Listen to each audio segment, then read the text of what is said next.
Jericho, nilinaw ang pagkawala ng nakababatang kapatid na si Jeremiah.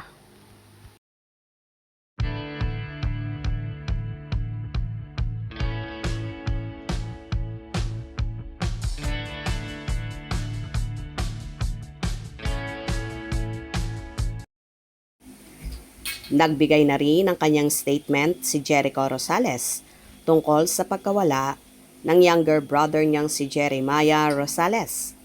Sa kanyang Facebook page ay sinabi ng aktor na hindi naman nawawala ang kanyang utol at nasa probinsya lang daw ito kasama ang kanyang pamilya. Hello everyone. Thank you for your concern. Jeremiah, my brother, is not missing. He is safe and he is with our family in the province. God bless you all. Pahayag ng aktor. Matatandaang kumalat ang chikang nawawala si Jeremiah nang mag-post sa Facebook ang partner nito na si Jen Go at humihingi ng tulong na hanapin ang utol ni Eko. Please help us find this missing person. He was last seen in Maya Alta Subdivision. He was on a motorcycle. Ang panawagan ni Jen. Last Friday ay muling nag-post si Jen at sinabing natagpuan na si Jeremiah.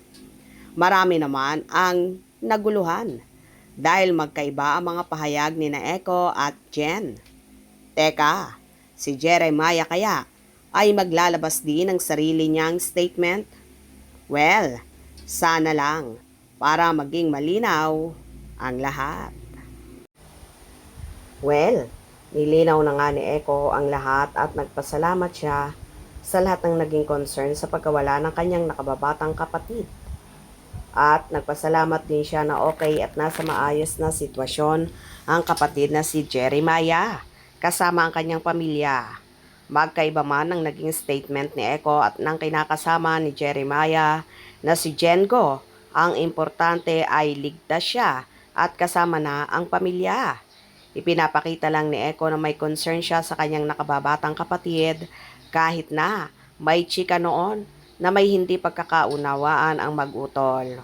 Umaasa naman ang lahat na magiging maayos din ang magkapatid at magkakasundong muli sina Eko at Jeremiah.